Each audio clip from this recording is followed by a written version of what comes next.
حسینیہ۔ اعوذ باللہ السمیع العلی العظیم من الشیطان اللعین الرجیم، بسم اللہ الرحمن الرحیم۔ الحمد للہ الذی ہدانا لہذا وما كنا لنهتدي لولا ان هدانا الله لقد جاءت رسل ربنا بالحق الصلاة والسلام على صاحب الدين والاسلام والحل والحرام والركن والمقام والصلاة والصيام والسجود والقيام والشريعة والأحكام والحجة والبرهان والمحبة والعرفان والحق والبيان والكتاب والقرآن سيدنا ونبينا وشفيعنا ومولانا ومولى الثقلين جد الحسن والحسين أبي القاسم محمد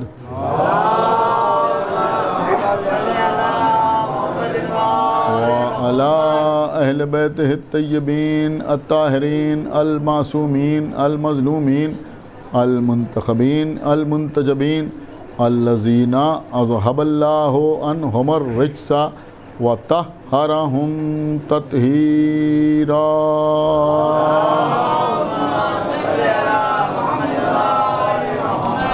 ولعنة الله على أعدائهم وقتلتهم وغاصبي حقوقهم ومنكري فضائلهم ومصائبهم أجمعين من الآن إلى يوم الدين، اللهم عذبهم عذابا يستغيث منه أهل النار، آمين رب العالمين۔ أما بعد، فقد قال الله سبحانه تبارك وتعالى في كتابه المجيد وفرقانه الحمید وقوله الحق، بسم اللہ الرحمن الرحیم۔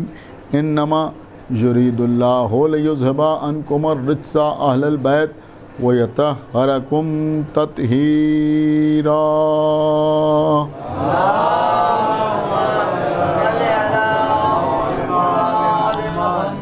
حضرات، یہ سورہ احزاب کی مشہور اور معروف آیہ مبارکہ ہے، جس کو ہم اور آپ آیہ تطہیر کے نام سے جانتے ہیں۔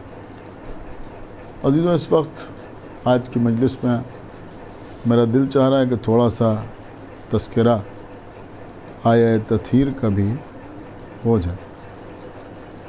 دیکھیے، سب سے پہلے میں آپ کی خدمت میں یہ عرض کروں گا کہ قرآن مجید کے 114 سوروں میں جو 6000 سے زیادہ آیات موجود ہیں، عام طور پر 6666 کی گنتی مشہور ہے، لیکن کچھ لوگ اس میں اختلاف بھی کرتے ہیں، لہذا میں نے احتیاط کے ساتھ آپ کی خدمت میں عرض کیا کہ جو 6000 سے زیادہ آیات موجود ہیں، ان میں کسی آیت کو کسی دوسری آیت پر فضیلت نہیں دی جا سکتی، کسی ایک آیت کو افضل اور کسی دوسری آیت کو مفضول قرار نہیں دیا جا سکتا۔ قرآن کا ہر سورہ قرآن ہے، قرآن کی ہر آیت قرآن ہے، لیکن اللہ نے بعض سوروں کو، بعض آیات کو کچھ نہ کچھ امتیازات ضرور عطا کیے ہیں۔ مثلا سورہ یاسین قلب قرآن کہلاتا ہے، قرآن کا دل کہلاتا ہے۔ اگر آپ داد دینا چاہیں تو میں ایک جملہ آپ کی خدمت میں عرض کروں کہ شاید سورہ یاسین اس لیے قلب قرآن کہلاتا ہے کہ اس میں امامت کا تذکرہ کیا گیا ہے۔ ایک صلوات پڑھا پر محمد و آل محمد۔ سورہ الرحمن عروس القرآن کہلاتا ہے۔ عروس کہتے ہیں دلہن کو، عروس القرآن اس لیے کہتے ہیں، جیسے مثلا میں بچوں کے لیے عرض کر دوں، اب تو یہ الفاظ زیادہ استعمال نہیں ہوتے، کہ مثلا ممبئی جس کو پہلے بمبئی کہا جاتا تھا، اس کو ہندوستان میں عروس البلاد کہا جاتا تھا۔ عروس البلاد کا مطلب ہوا شہروں کی دلہن۔ دلہن کا مطلب یہ نہیں ہوتا کہ کوئی دولہا بھی موجود ہے، بلکہ عروس البلاد اس لیے کہا گیا کہ یہ بہت سجا ہوا شہر ہے، لہٰذا اس کو عروس البلاد کہا گیا۔ اسی طرح سے سورہ رحمان کو عروس القرآن اس لیے کہا گیا کہ جس طرح سے عروس کو دلہن کو سجایا جاتا ہے، اسی طرح سے اللہ نے سورہ رحمان کو اپنی نعمتوں کے تذکرے سے سجایا اور سنوارا۔ ایک صلوات پڑھے پر محمد اور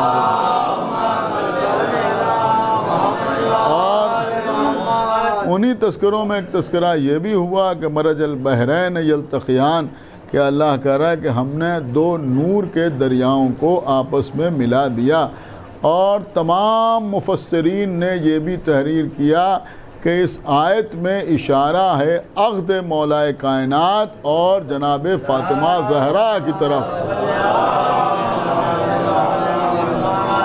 صاحبان نظر کے لیے ایک جملہ عرض کر رہا ہوں کہ چونکہ اس سورے میں اللہ نے علی و فاطمہ کی شادی کا تذکرہ کیا، شاید اس لیے بھی اس کو عروس القرآن کہا جاتا ہے۔ ایک صلوات پڑھے پر محمد وآل محمد۔ تو عزیزوں، جیسے بہت سے سوروں کو اللہ نے کچھ امتیازات عطا کیے، ایسے ہی آیت تطہیر قرآن کی وہ آیت ہے کہ جس کے نزول کے لیے، جس کے نازل ہونے کے لیے اللہ نے بہت زیادہ اہتمام اور انتظام کیا۔ میں سمجھتا ہوں کہ کسی دوسری آیت کے نزول کے لیے اتنا اہتمام اور انتظام نہیں کیا گیا جتنا اہتمام اور انتظام آیت تطہیر کے نزول کے لیے کیا گیا۔ بچوں کے لیے تحفتاً یہ چیز عرض کر رہا ہوں کہ اگر کوئی آپ سے کبھی پوچھے کہ یہ حدیث قصہ کیا ہے تو اسے فوراً جواب دیجئے کہ آیت تطہیر کے نزول کے اہتمام کے تذکرے کو حدیث قصہ کہتے ہیں۔ ایک صلوات پڑھے پر محمد وآل محمد۔ دیکھیں عزیزوں، بہت توجہ آپ حضرات کی۔ اب اس حدیث قصہ کا آغاز کہاں سے ہوتا ہے؟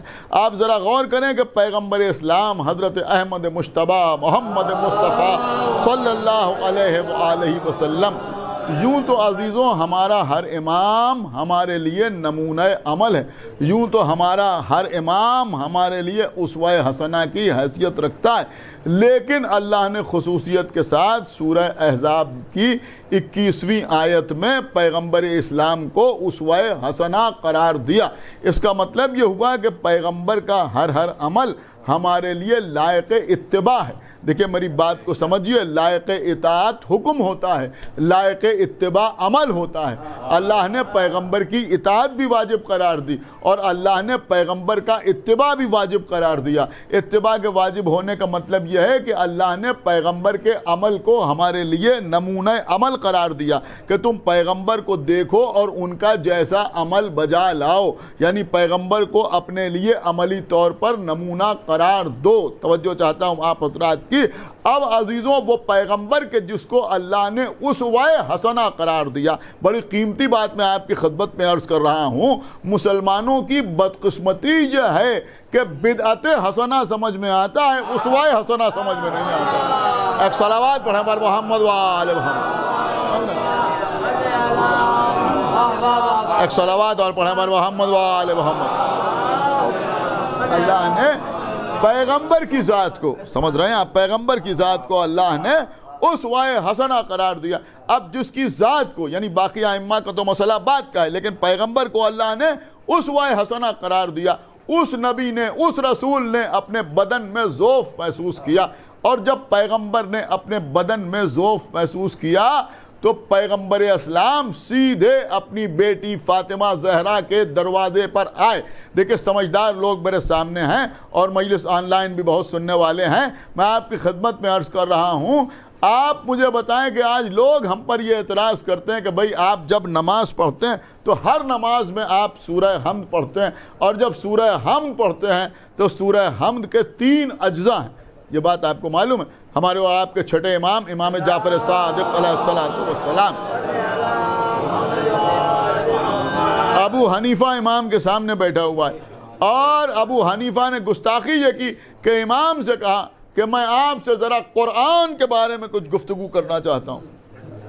تیور کچھ ایسے تھے کہ امام نے اسے گستاخی تصور کیا۔ غور کر رہے ہیں آپ؟ کہ ہم آپ سے ذرا گفتگو کرنا چاہتے ہیں۔ صلوات پڑھے بر محمد و آل محمد۔ دیکھیں بہت توجہ، یہ بالکل اسی قسم کا مسئلہ ہوا کہ جو آدمی مثلا شعر کو موضوع کرنا نہیں جانتا، وہ کسی استاد سے کہے کہ ذرا ہم آپ سے عروس پر گفتگو کرنا چاہتے ہیں۔ ایک صلوات پڑھے بر محمد و آل محمد۔ حالانکہ یہ بھی فقط مثال ہے، وہاں یہ بات بھی نہیں، وہاں یہ فرق بھی نہیں۔ تو ابو حنیفہ نے امام سے کہا کہ میں آپ سے قرآن کے سلسلے میں گفتگو کرنا چاہتا ہوں۔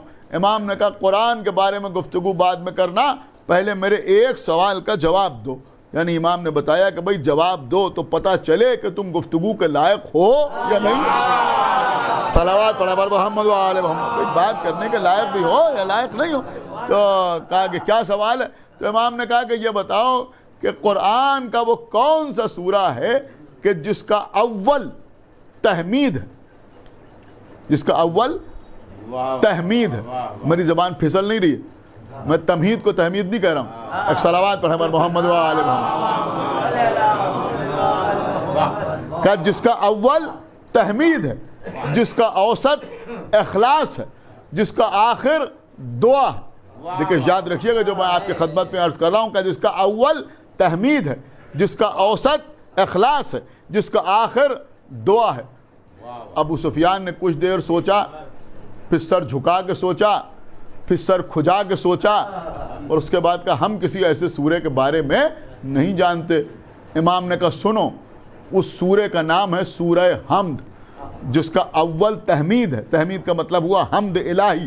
تو سورہ حمد کا اول جو ہے، یعنی آخر جو ہے، آغاز جو ہے، شروعات جو ہے، وہ حمد الہی ہے۔ ایک صلوات پڑھے بر محمد و آل الہی۔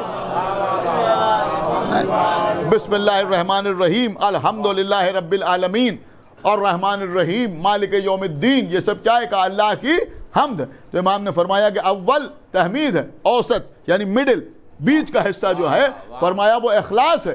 کہ مولا اخلاص کیا ہے؟ کہ ایاک نعبد و ایاک نستعین۔ ایک صلوات پڑھیں بر محمد و آل محمد۔ دیکھیں اگر تھوڑا بہت یاد رہ جائے تو اب جب نماز میں سورہ حمد پڑھیے گا تو یہ باتیں اپنے ذہن میں رکھیے کہ اول کیا ہے؟ تحمید، اس کے بعد کیا ہے؟ اخلاص۔ اخلاص کا مطلب کیا ہوا؟ ایاک نعبد و ایاک نستعین۔ اس کا مطلب کیا ہوتا ہے کہ ہم تیری ہی عبادت کرتے ہیں اور مدد بھی، استعانت بھی تیری ہی طرف سے چاہتے ہیں۔ یہ ہے اخلاص۔ اخلاص کا مطلب یہ ہوا کہ ہم خالص ہیں، تیرے علاوہ نہ کسی اور کی عبادت کرتے ہیں، نہ تیرے علاوہ کسی اور کی مدد چاہتے ہیں۔ امام نے فرمایا یہ اخلاص ہے۔ پھر فرمایا آخر جو ہے وہ دعا ہے۔ دعا کیا ہے؟ کہ اہدنا الصراط المستقیم۔ صلوات پڑھیں بر محمد و آل محمد۔ یہ دعا ہی تو ہے کہ پروردگار تو مجھے صراط مستقیم پر باقی رکھ، صراط الذین انعمت علیہم غیر المغضوب علیہم ولا الضالین۔ یہ کیا ہے؟ کہ یہ دعا ہے۔ تو امام نے فرمایا کہ یہ سورہ حمد ہے، جس کا اول تحمید ہے، جس کا اوسط اخلاص ہے، جس کا آخر دعا ہے۔ لیکن یہ اخلاص کیا ہے؟ ایاک نعبد و ایاک نستعین۔ اس کو بہانہ بنا کے لوگ ہم پر اعتراض کرتے ہیں۔ جب آپ ہر نماز میں کم سے کم 2 مرتبہ کہتے ہیں، یعنی دن میں کم سے کم 10 بار کہتے ہیں، جب 2 بار ایک نماز میں کہیں گے تو پھر دن میں کئی بار کہیں گے؟ 10 بار کہیں گے نا۔ کہ 10 مرتبہ کہتے ہیں ایاک نعبد و ایاک نستعین، ہم تیری ہی عبادت کرتے ہیں اور تجھی سے مدد چاہتے ہیں۔ تو لوگ کہتے ہیں جب آپ 10 بار اللہ کے سامنے یہ عہد کرتے ہیں، پیمان کرتے ہیں کہ ہم تیری ہی مدد چاہتے ہیں، تو پھر یا علی مدد کیوں کہتے ہیں؟ دیکھیں سوال اہم ہے یا نہیں؟ پھر ناد علی کیوں پڑھتے ہیں؟ پھر یہ ناد علی صغیر کیا ہے اور ناد علی کبیر کیا ہے؟ پھر اہل بیت کے در پر مانگنے کے لیے کیوں آتے ہیں؟ پھر درگاہ میں کیوں جاتے ہیں؟ پھر امام باڑے کے سامنے آ کے سوال کیوں کرتے ہیں؟ پھر بی بی فاطمہ زہرا سے استغاثہ کیوں کرتے ہیں؟ پھر حضرت عباس کو باب الہوائے جو باب المراد کیوں کہتے ہیں؟ یہ سارے سوال لوگ ہم سے کرتے ہیں۔ اب عزیزوں، اللہ نے ہم کو نماز پڑھنے کا حکم دیا ہے۔ آپ مجھے بتائیں جتنے لوگ یہاں بیٹھے ہوئے ہیں، جتنے لوگ یہاں بیٹھے ہوئے ہیں، یا چھوڑیے جتنے لوگ نماز پڑھتے ہیں، جتنے لوگ بھی مجلس سن رہے ہیں، کتنے لوگ ایسے ہیں جو جب ایاک نعبد و ایاک نستعین کہتے ہیں تو ان کو پتہ ہوتا ہے کہ اس کا مطلب یہ ہے؟ آپ مجھے بتائیے کتنے نمازی ایسے ہیں کہ جن کو معلوم ہوتا ہے کہ ایاک نعبد کا مطلب یہ ہے کہ ہم تیری ہی عبادت کرتے ہیں اور ایاک نستعین کا مطلب یہ ہے کہ ہم تیری ہی مدد چاہتے ہیں. اچھا جتنے لوگ جانتے بھی ہیں وہ ماشاءاللہ جلدی جلدی نماز پڑھتے ہیں, اس میں کتنے لوگ ایسے ہوں گے جو بالکل آمادہ ہو کے کہتے ہوں کہ ہم اللہ کے سامنے یہ عہد کر رہے ہیں, پیمان کر رہے ہیں, وہ تو انہیں یاد ہے, وہ پڑھتے چلے جاتے ہیں. غلط تو نہیں عرض کر رہا, صلوات پڑھا پر محمد و آل محمد, ہے یا نہیں؟ یعنی میں بار بار یہ بات کہتا رہتا ہوں کہ اللہ ان نمازوں کو قبول کر لے تو اس کا احسان ہے, اور اگر نہ قبول کرے تو انصاف ہے.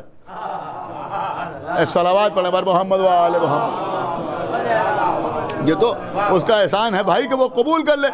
لیکن آپ مجھے بتائیں کہ جب رسول اللہ نماز پڑھتے تھے تو وہ تو ایک ایک لفظ سمجھ بوجھ کے کہتے تھے نا. جب نبی کہتے تھے ایاک نعبد تو وہ یہ سوچ کے کہتے تھے کہ میں اللہ کے سامنے عہد کر رہا ہوں, پیمان کر رہا ہوں, وعدہ کر رہا ہوں کہ بس تیری عبادت کرتا ہوں. اور جب وہ کہتے تھے ایاک نستعین تو یہ سوچ کے کہتے تھے کہ میں مدد تجھی سے چاہتا ہوں, نصرت تجھی سے چاہتا ہوں, استعانت تیری طرف سے چاہتا ہوں, کسی اور سے نہیں چاہتا.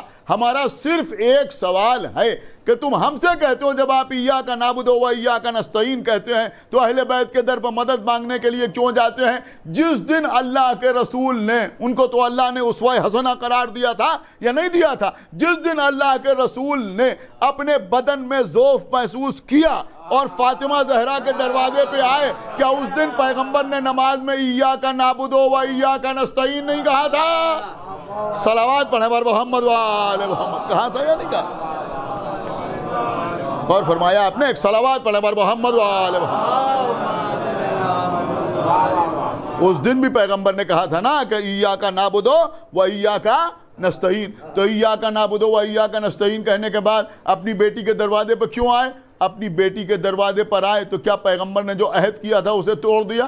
کہ نہیں, ایسا نہیں ہے.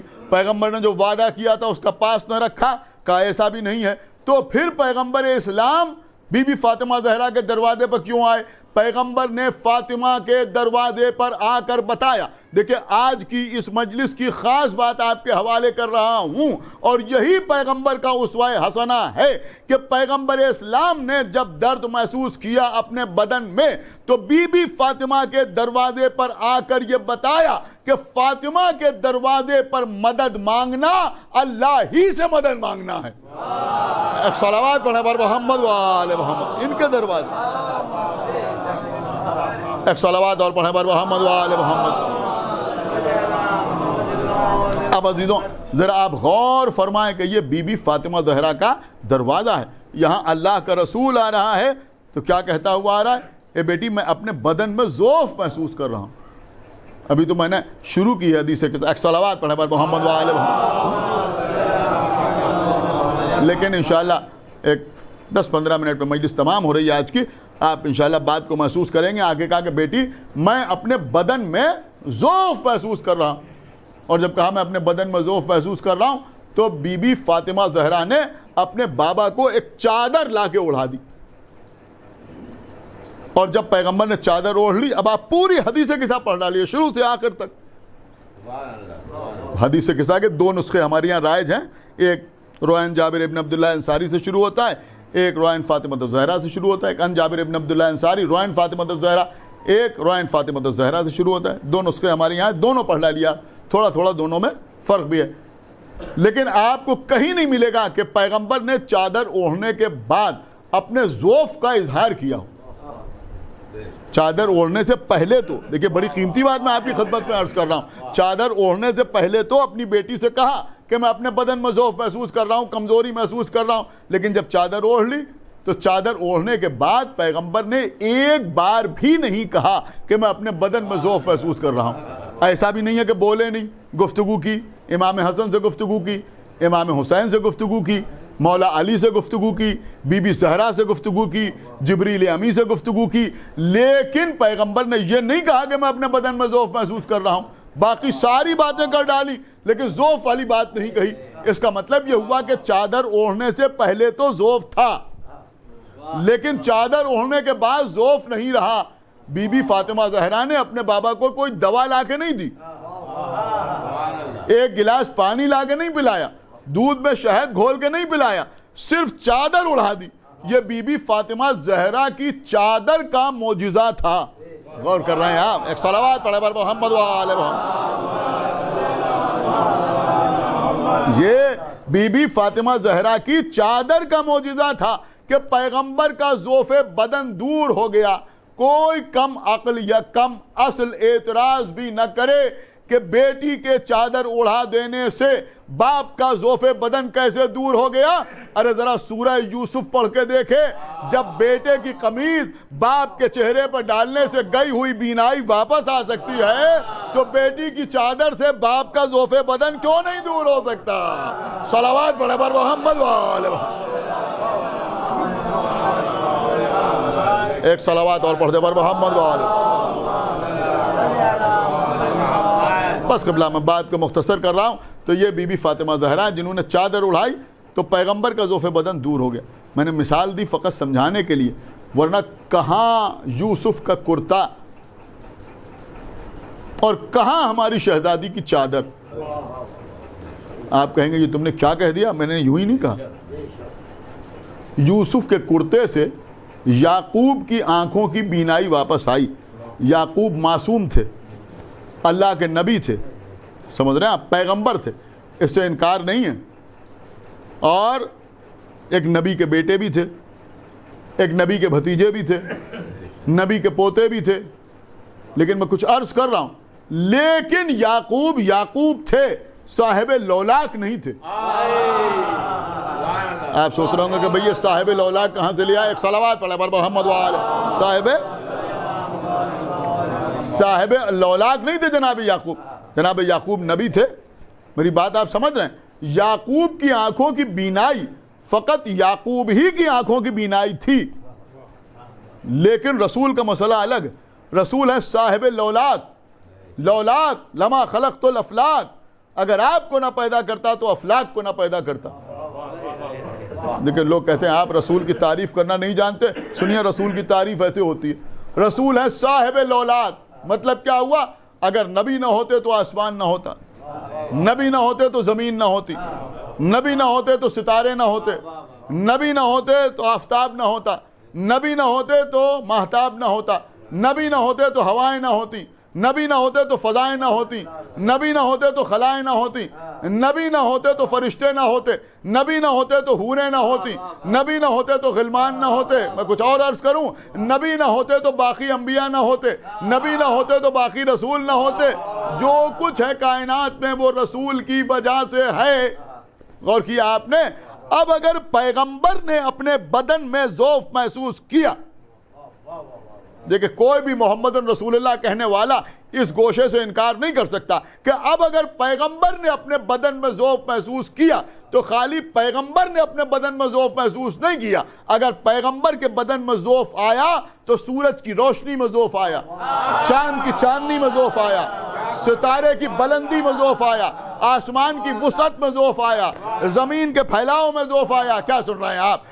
دریاؤں کی روانی میں ذوف آیا, ہواؤں کی طغیانی میں ذوف آیا, فرشتوں کی عبادت میں ذوف آیا, حوروں کے حسن میں ذوف آیا, آدم کے علم میں ذوف آیا, نوح کے تقوی میں ذوف آیا, ابراہیم کی خلت میں ذوف آیا, موسیٰ کی حیبت میں ذوف آیا, عیسیٰ کے زہد میں ذوف آیا, مومنین کے ایمان میں ذوف آیا, عابدین کی عبادت میں ذوف آیا, زاہدوں کے زہد میں ذوف آیا.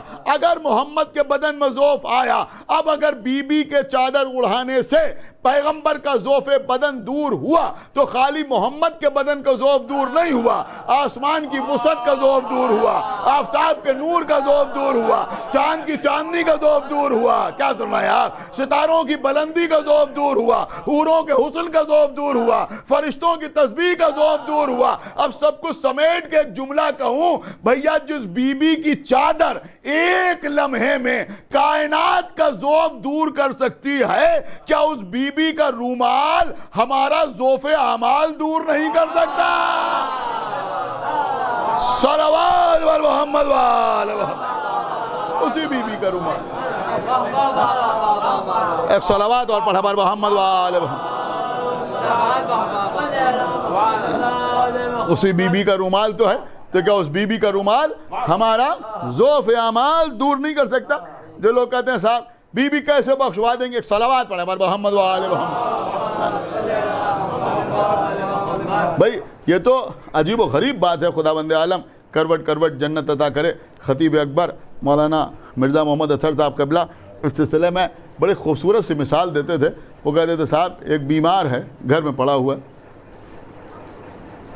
ہوا ایک ڈاکٹر کا علاج ہو رہا تھا, اس کے علاج سے کوئی فائدہ نہیں ہوا. گھر والے کسی بڑے ڈاکٹر کو لے کے آئے. بہت بڑا ڈاکٹر آیا, اس نے مریض کا چیک اپ کیا, بی پی دیکھا, یہ دیکھا, وہ دیکھا, آکسیجن چیک کی, اور اس کے بعد شوگر بھی چیک کرائی, اور یہ کیا وہ کیا, سب کچھ چیک کیا. اس کے بعد اس نے کہا کہ آپ ان کا علاج کیجئے, اور اس کے بعد مریض کی طرف مخاطب ہوا, کہا بھائی ہم آپ کا علاج کر رہے ہیں, انشاءاللہ آپ 1 ہفتے میں ٹھیک ہو جائیں گے. ڈاکٹر نے کہا, بہت بڑے ڈاکٹر نے کہا کہ آپ 1 ہفتے میں, دیکھیں آپ میری طرف متوجہ رہیں, ڈاکٹر نے مریض سے کہا کہ آپ 1 ہفتے میں ٹھیک ہو جائیں گے. میں کہا جیسے ہی ڈاکٹر نے مریض سے کہا کہ تم 1 ہفتے میں ٹھیک ہو جاؤ گے, سارے گھر والے مریض پر پل پڑے, تم کیسے ٹھیک ہو جاؤ گے؟ آپ غور ہی نہیں کر رہا, میں کیا عرض کر رہا ہوں. لوگ مریض پر پل پڑے, بھائی تم کیسے ٹھیک ہو جاؤ گے, تمہیں یہ بیماری ہے, یہ بیماری ہے, یہ بیماری ہے, کیسے ٹھیک ہو جاؤ گے؟ تو اگر کوئی عقل مند ہوگا تو وہ کہے گا بھیا مریض سے بحث نہ کرو, ڈاکٹر کہہ رہا ہے کہ ہم ٹھیک کر دیں گے. کیا سن رہے ہیں آپ؟ خدا کے لیے بیدار ہوئیے. تو اگر بحث کرنا ہے تو مریض سے نہ کہو کہ تم کیسے ٹھیک ہو جاؤ گے, بات کرنا ہے تو ڈاکٹر سے بات کرو کہ تم ایسے کیا کیسے ٹھیک کر دو گے. تو بس یہی مسئلہ یہ بھی ہے کہ ہم نے کبھی دعویٰ نہیں کیا کہ ہم رو کے جنت پہ چلے جائیں گے, انہوں نے بتایا کہ ہم لے جائیں گے. سمجھ رہا؟ ایک صلوات پڑھو بر محمد وآل محمد, وہ کہہ رہا لے جائیں گے. ایک صلوات اور پڑھو بر محمد وآل محمد, ایک صلوات اور پڑھو بر محمد وآل محمد. دیکھیں ماشاءاللہ یہاں شعراء بھی بیٹھے ہوئے ہیں, اور سننے والوں میں بھی شعراء ہوں گے جو آن لائن سن رہے ہوں گے. لہذا میں ایک بات آپ کی خدمت میں عرض کر رہا ہوں کہ 2 لفظ ہیں, ذرا سا حروف کو ادھر ادھر کیا جائے 2 لفظ بن جاتے ہیں.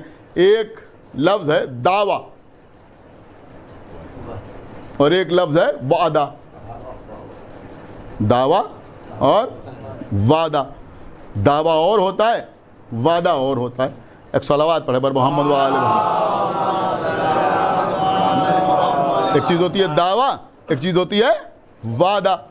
غور کیجئے گا, آنسو کے بدلے میں جنت. دیکھیں فیصلہ کن جملہ آپ کی خدمت میں عرض کر رہا ہوں. آنسو کے بدلے میں جنت عزاداروں کا دعویٰ نہیں ہے, معصوم کا وعدہ ہے. ایک صلوات پڑھا بر محمد وآل محمد پر. یہ عزاداروں کا قبلہ دعویٰ نہیں ہے بلکہ معصوم کا وعدہ ہے. انہوں نے کہا ایک صلوات اور پڑھا بر محمد وآل محمد, انہوں نے کہا ہے. اب اگر دامن وقت پہ گنجائش ہوتی تو میں کچھ باتیں آپ کی خدمت میں اور عرض کرتا. انہوں نے کہا ہے کہ جو روئے رلائے یا رونے والے کی صورت بنائے, ایک صلوات پڑھے بر محمد وآل محمد. تو اب مسئلہ یہ ہے کہ ہم تو امام جعفر صادق علیہ الصلوۃ والسلام کی حدیث آپ کے سامنے پڑھ رہے ہیں, آپ بحث ہم سے کر رہے ہیں کہ آپ کیسے چلے جائیے گا. ارے بھائی اگر ہمت ہے تو ان سے پوچھئے کہ کیسے لے جائیے گا, ان سے پوچھئے. اب لوگ کہتے ہیں صاحب رو رہے ہیں, ذرا اپنا کردار بھی تو دیکھیے. بس عزیزوں باب فضائل میں آخری جملہ آپ کے حوالے ہے. اگر آنسو کے بدلے میں جنت ہمارا دعویٰ ہو تو ہمارے کردار پہ بحث کرو, اور اگر ان کا وعدہ ہے تو اگر منہ میں زبان ہے تو ان کے اختیار پہ بحث کرو. صلوات پڑھو بر محمد وآل محمد. ایک صلوات اور پڑھو بر محمد وآل محمد. ان کے اختیار پہ بحث کرو کہ انہیں اختیار ہے یا نہیں ہے. ایک صلوات پڑھو بر محمد وآل محمد. بس قبلہ میں نے بات کو تمام کیا. آپ ذرا غور کریں عزیزوں, آپ صرف ایک آنسو دیکھتے ہیں, ایک آنسو دیکھتے ہیں, اور اس کے بعد جنت دیکھتے ہیں تو آپ کو جنت بہت بڑی معلوم ہوتی ہے. کہا اتنا سا آنسو اور اتنی بڑی جنت. ارے ذرا کبھی نگاہ معرفت سے آنسو کے اندر جھانک کے دیکھو. جب اسی آنسو کے قطرے میں اون محمد کے لاشیں نظر آئیں,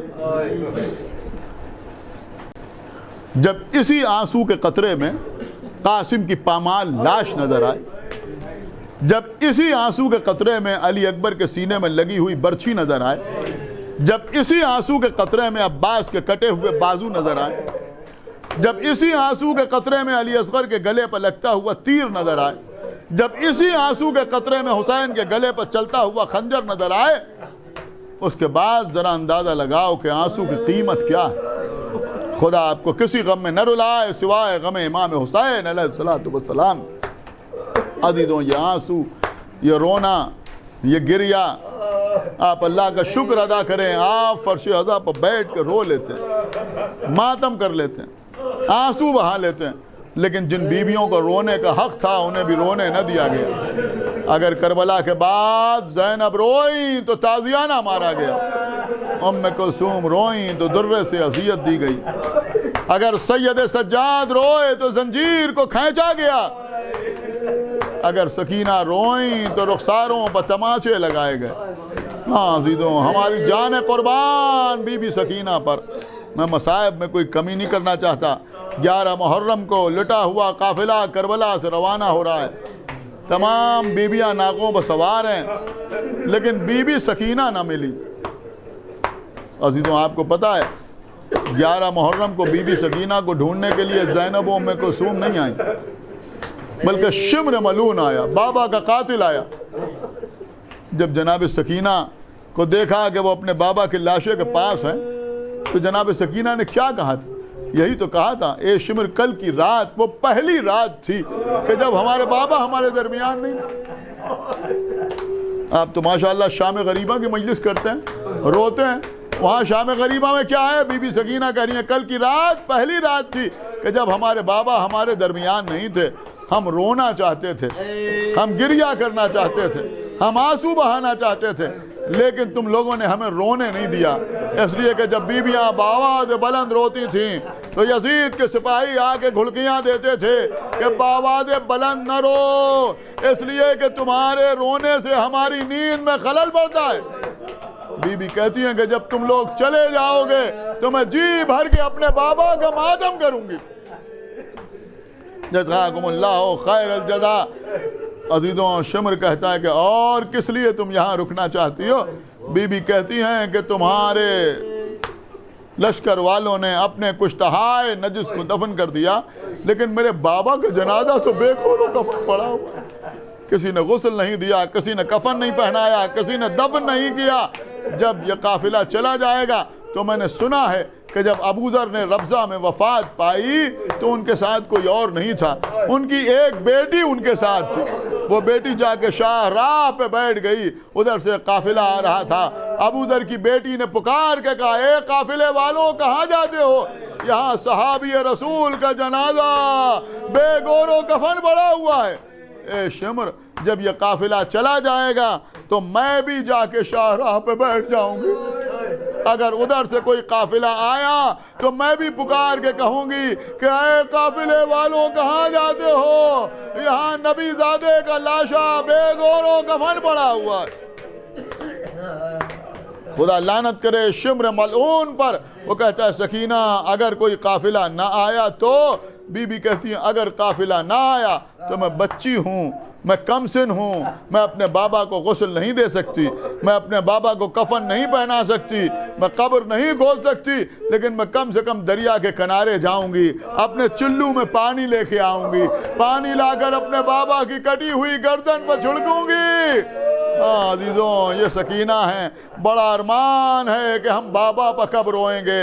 بس مجلس تمام ہو رہی ہے، جب شام کے زندان میں شام ہوتی تھی، شام کے زندان میں شام ہوتی تھی تو بی بی سکینہ زندان کے دروازے پہ آ کے کھڑی ہو جاتی تھی، جب دیکھتی تھی کہ پرندے اڑتے ہوئے اپنے اپنے آشیانوں کی طرف جا رہے ہیں تو جناب زینب سے پوچھتی تھیں پھوپھی اماں یہ پرندے کہاں جا رہے ہیں؟ جناب زینب کہتی تھی بیٹی یہ پرندے اپنے اپنے آشیانوں کی طرف جا رہے ہیں، بسیرا لینے کے لیے جا رہے ہیں۔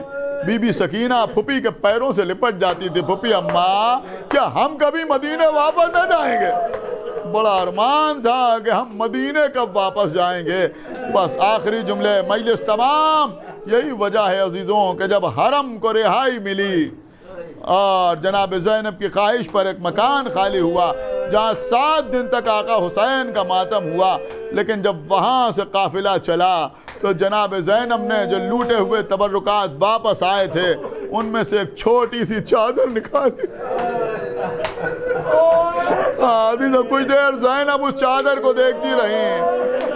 میرا دل کہتا ہے کہ بی بی ابھی چیخیں مار مار کے رو رہی ہوں گی۔ پھر زینب نے اس چادر کو اپنی ابا کے دامن میں چھپایا۔ قافلہ چلا تو جناب زینب نے کہا کہ قافلے کو قید خانے کی جانب لے جایا جائے۔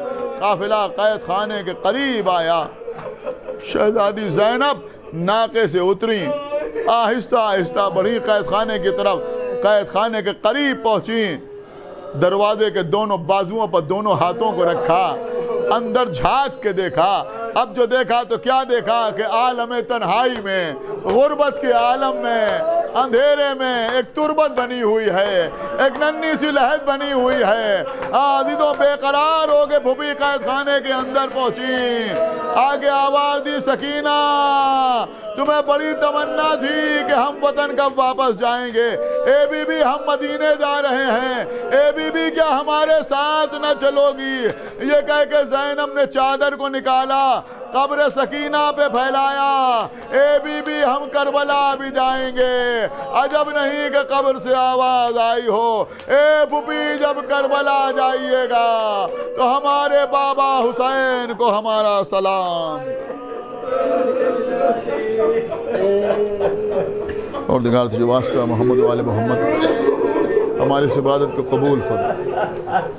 اور دیگر جو واسطہ محمد والے محمد کا تمام حاضرین مجلس اور بانیان مجلس کے دلی مقاصد کی تکمیل فرما۔ اور دیگر جو واسطہ محمد والے محمد کا ہم کو اعمال صالحہ کی توفیق عنایت فرما۔ ہمارے عقائد کو صحیح سالم رکھ، ہم جب تک زندہ رہیں آل محمد کی محبت اور ان کے دشمنوں کی عداوت پہ زندہ رہیں، اور دنیا سے جائیں تو یہ دونوں عظیم ترین نعمتیں اپنے ساتھ لے کے جائیں۔ اور دیگر جلد از جلد ہمارے امام زمانہ کا ظہور فرما اور ان کا اصحاب اور انصار میں ہمارا شمار فرما۔